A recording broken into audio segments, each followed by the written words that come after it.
fundamental technique for pranayama.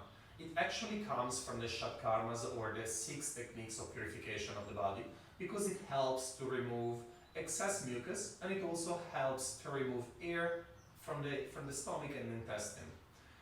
The real benefit, though, that Kapalabhati has for our pranayama practice is that, being a hyperventilation technique, it helps us to reduce the carbon dioxide in the body, and what it does is it helps us to hold our breath.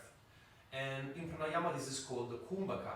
Breath retention is a fundamental practice which is supported by Kapalabhati.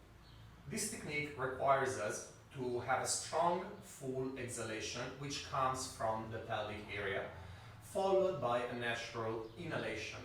So we're going to contract the pelvic muscles just below the belly button.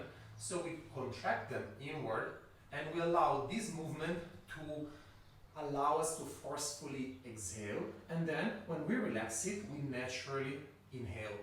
So to practice it, we place one hand below the belly button and one hand on the sternum. So we make sure with the upper hand that the sternum doesn't move, and the lower hand is actually guided by the movement of the pelvis. So somewhat like this, you inhale, and then you fully exhale to empty the lungs.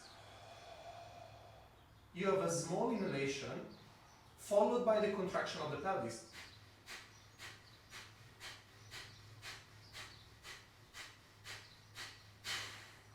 Whenever you finish Kapalabhati, you forcefully exhale completely to empty the lungs, and then again come back to a natural inhalation.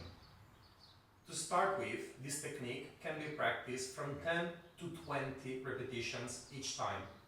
Then we can build it up to the necessity of our own practice, to what we require from it. The ratio of the exhalation can be held to 1 stroke per second or 2 strokes per second.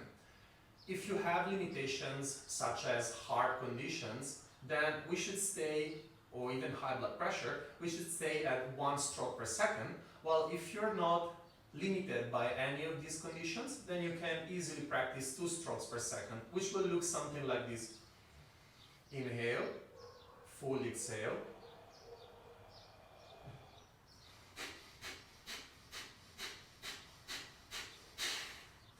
Versus the 1 stroke per second. Inhale, fully exhale.